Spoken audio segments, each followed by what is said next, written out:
Hello बच्चों, आज हम लेकर आ गए हैं मैथमेटिक्स क्लास 10 का एक्सरसाइज 9.1 का क्वेश्चन नंबर 6। और इस क्वेश्चन में डायग्राम गिवन नहीं है और हम इनसे पहले वाले क्वेश्चंस में ये डिस्कस कर चुके हैं कि अगर आप डायग्राम बनाते हैं तभी ये क्वेश्चन आपसे सॉल्व हो पाते हैं इजी वे में। तो इसमें डायग्राम नहीं है तो हम इस क्वेश्चन को अच्छी तरीके से समझ करके हम इसका एक डायग्राम ड्रॉ करेंगे और उसके बाद कुछ ही सेकेंडों में हमारा इसका आंसर निकल आएगा।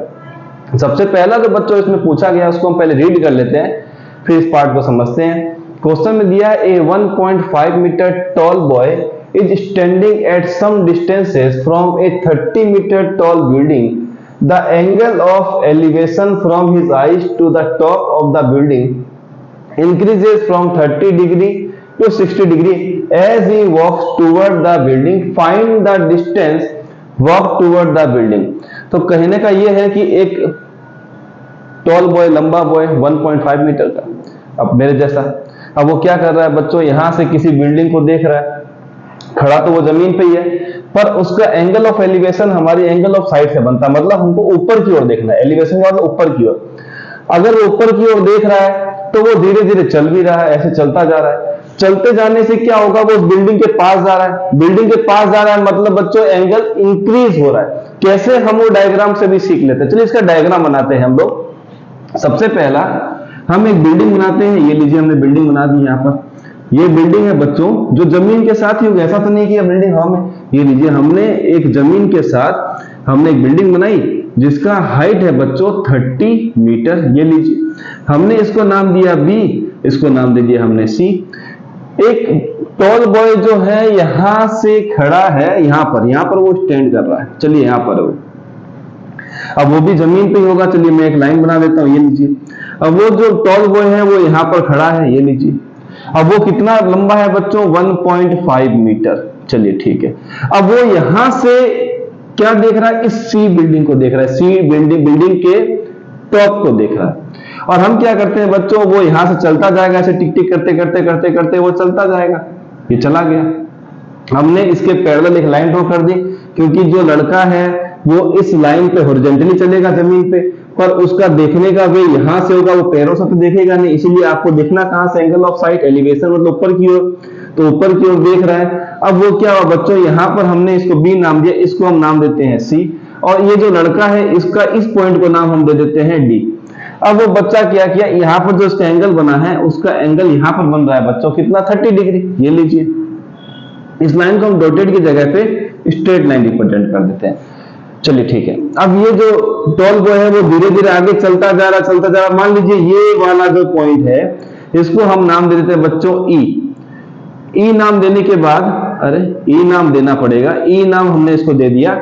जब यहां पर पहुंचता है तो वो उसकी नजरें जो है इस पॉइंट से हट नहीं रही है, पता नहीं क्या है, पर वो देखते देखते जा रहा है। ऐसे जब जा रहा है तो यहां पर जब वो पहुंचेगा बच्चों, तो यहां पर जो एंगल है बच्चों वो इसका इंक्रीज होकर के कितना हो जाएगा, 60 डिग्री, क्योंकि यहां पर है 90 डिग्री, बिल्डिंग तो स्ट्रेट होगी। तो जब हम 90 के पास पहुंचेंगे तो एंगल क्या होता रहेगा, बढ़ता रहेगा। ये भी ध्यान रखें, ऐसा नहीं कि यहां पर 60 यहां 30, एंगल इंक्रीज हो रहा है। 30 से 90 के पास जा रहे हैं तो एंगल बढ़ता जा रहा है। यहां पर बच्चों हम इस बच्चे को यहां पर खड़ा कर देते हैं। ये लीजिए, यहां से भी वो घूरते जा रहा है, देखते जा रहा है, और इस पॉइंट का नाम एफ, और इस पॉइंट को थोड़ा सा हम अच्छा नाम देते हैं ई। यहां पर हमारा काम हो गया। अब हमें सर्च करना है कि जो डी से ई तक चला है उसको घूरते घूरते, किसको पता नहीं, तो वो कितना चला है वो हमें सर्च करना है। तो चलिए स्टार्ट करते हैं। हम पहले बच्चों ले लेते हैं कहानी को, हम समझते हैं फिर क्या है। एक कहानी हमको और समझनी है, वो ये है कि जो बिल्डिंग की जो हाइट है वो टोटल थी जमीन से लेकर सी तक, वो थी बच्चों 30। पर अब हमारे पास जो देखने का तरीका है वो नीचे देख नहीं रहा है, वो ऊपर देख रहा है। मतलब अगर इस पॉइंट को नाम मैं जी देता हूं तो आप ध्यान रखिएगा कि जो लेंथ है वो जी से लेकर सी तक काउंट होगी, क्योंकि उसने पैरेलली ये वाला काउंट किया है। मतलब यहां पर 1.5 जो है कंसीडर हो गया है। मतलब अगर मैं सी से लेकर जी तक की वैल्यू को काउंट करूं कि कितनी हाइट आएगी, तो 30 माइनस 1.5 बच्चों हो जाएगा 28.5 मीटर। अब इन सब कहानियों को हम यहां लिखने वाले हैं। सबसे पहले बच्चों हम क्या लिखेंगे, क्या क्या दिया हुआ है, हम यहां पर लिखने वाले हैं कि इनिशियली सॉल्यूशन में Initially, boy standing at CD point, and then after it moves towards building and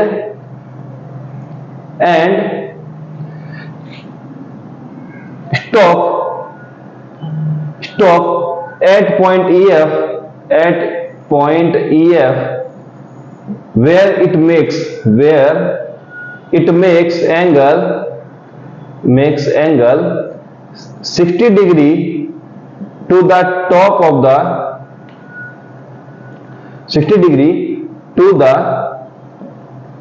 the building। चलिए यहां तक तो बच्चों हमारा काम हो गया। अब हमारे पास एक्चुअली में जो है वो उसकी हाइट कितनी हो जाती है इस पर्टिकुलर बिल्डिंग की, वो हो जाती है 28.5। हम लिखते हैं height of building from the tall boy.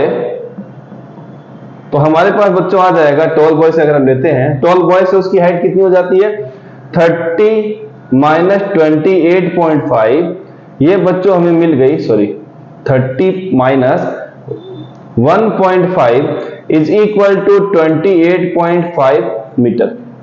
चलिए हमारा काम तो ये हो चुका है, हमने सब कुछ कंसीडर कर दिया। अब आते हैं मेन अपने ट्राइंगल के पास। चलिए ट्राइंगल आते हैं, इन ट्राइंगल पहले लेते हैं बच्चों CGD, पूरा ले लिया। इन ट्राइंगल CGD क्या होगा, यहां पर 30 है, सामने वाला हमें तो इनको वैल्यू निकालना है इसकी, इस वाले पार्ट की, किसकी, DE की। जब DE की वैल्यू निकालनी है तो इन सब का तो कोई लेना देना नहीं है बच्चों। Opposite adjacent. हम आते हैं बच्चों यहां पर 1030 के पास। 1030 की बात करें तो अपोजिट है बच्चों CG, और एडजेसेंट पूरा आएगा हमारे पास, वो क्या आ जाएगा बच्चों, D से E आएगा, E से G आएगा। तो हम यहां लिख देते हैं DG, या फिर CG की जो वैल्यू बच्चों है वो हमारे पास है 28.5, और DG को हम टुकड़ों में ब्रेक करते हैं, एक लिखते हैं DE और दूसरा बच्चों हम लिख देते हैं EG। चलिए ठीक है। अब बच्चों क्या होगा, हमारे पास 1030 की जो वैल्यू होती है वो होती है 1/√3 is equal to 28.5 divide by DE plus का EG। चलिए ठीक है। हम यहां पर ये लिखने के बाद इसको स्टॉप कर देते हैं। हम क्या करते हैं, अब इसको वैल्यूज को हम यहां पर ट्रांसफर करते हैं, तो हम इसको यहां ट्रांसफर करते हैं। तो DE प्लस का EG is equal to 28.5, square root में बच्चों कितना आ गया, √3, क्रॉस मल्टीप्लाई। हमें निकालना है बच्चों DE, तो हम क्या करते हैं, DE को इसी तरफ रखते हैं और यहां पर लिख देते हैं 28.5 √3 माइनस का EG, इसको देते हैं नंबर 1। अब हम बच्चों आ जाते हैं दूसरे वाले ट्राइंगल पे। ये लीजिए दूसरे वाले ट्राइंगल पे आ जाते हैं। चलिए दूसरा वाला ट्राइंगल है बच्चों CGE, इन ट्राइंगल CGE। चलिए आ गए। तो यहां पर 1060 अपोजिट एडजेसेंट, 1060 अपोजिट है बच्चों CG और एडजेसेंट है बच्चों EG। चलिए ठीक है, EG मतलब EG नहीं है, EG। 1060 की वैल्यू होती है बच्चों √3, CG की वैल्यू है 28.5, नीचे आ गया बच्चों EG को हम ट्रांसफर करेंगे तो हमारे पास 28.5, जब हम इसको इधर भेज रहे हैं तो इसको इधर ले आते हैं, हमें मिलेगा √3, नंबर लिख देते हैं बच्चों 2। अब देख रहे हैं यहां पर माइनस में EG आ रखा है, तो हम क्या करते हैं, पुट वैल्यू ऑफ EG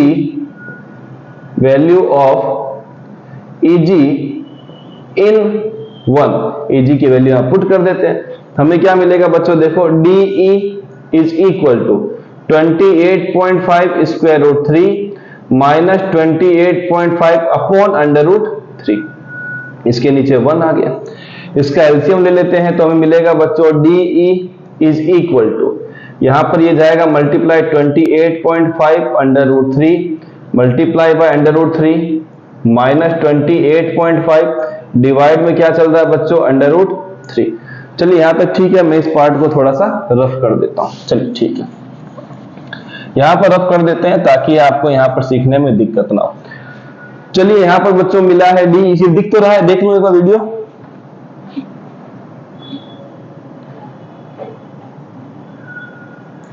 बिल्कुल, ये वाला हिस्सा भी आपको दिखाई दे रहा है। अब क्या करना है बच्चों, देखते हैं। तो मैं यहां लिखता हूं डीई, ये लाइन खींच देते हैं। अब लिखते हैं बच्चों DE is equal to 28.5 okay है, ले लीजिए। अब यहां पर 2 स्क्वायर रूट 3 आया है तो मैं इसको 3 लिख देता हूं। यहां पर बच्चों माइनस का 28.5 है, डिवाइड में बच्चों चल रहा है स्क्वायर रूट 3। अब आप देख रहे हैं इधर भी 28.5 है, इधर भी 28.5 है, ये कितनी बार है, 1 टाइम हमने कर दिया। अब होता क्या है, ये लिखना नहीं है, ये तो समझाने के लिए। तो मैं लिखता हूं 28.5 को हमने कॉमन लिया, तो यहां क्या बचेगा बच्चों 3, यहां से ये बाहर आया तो क्या बचेगा बच्चों 1, लिखना नहीं है, समझने के लिए। डिवाइड में आ गया अंडर रूट 3, तो हमें मिला बच्चों 28.5, यहां पर मल्टीप्लाई में 2 डिवाइड बाय स्क्वायर रूट 3, तो डीई की वैल्यू हमें मिल गई 28, 56 और 157 डिवाइड बाय अंडर रूट 3। और आपको तो पता है कि रेशनल नंबर नीचे नहीं रहता है तो रेशनल बनाना पड़ेगा। हम क्या करते हैं, ऊपर नीचे स्क्वायर रूट 3 से मल्टीप्लाई डिवाइड, तो हमें मिलेगा 57 अंडर रूट 3, और 2 बार एक जैसे नंबर आने पर स्क्वायर रूट हट जाता है। 3 की टेबल में 57 19 टाइम, तो हमें मिल गया बच्चों 19 अंडर रूट 3। तो अगर मैं इसको थोड़ा सा और क्लियरिफाई करूं यहां पर मिटा करके, तो हमें मिलने वाला है DE is equal to 19 under root 3 metre. तो हमें बच्चों डीई तो निकालना था, तो हम यहां लिख सकते हैं boy find the distance when walk toward the building. Boys walked towards the building, कितना हो जाएगा बच्चों, 19 अंडर रूट 3 मीटर। तो ये था इस क्वेश्चन का आंसर। आपने 2 पार्ट आ गए थे एक साथ, हमने क्या किया, दूसरे पार्ट का आंसर निकाला और पहले में पुट कर दिया जैसे कि इसमें पुट किया हमने, और हमारा आंसर आ गया। क्वेश्चन बड़ा दिख रहा है पर ये बड़ा है नहीं, तो आप इसको सॉल्व करेंगे। और नामों में कोई दिक्कत नहीं, आप जो नाम लिखना चाहें वो लिखिए, जो आपके पसंद के नाम है। मिलते हैं नेक्स्ट वीडियो में।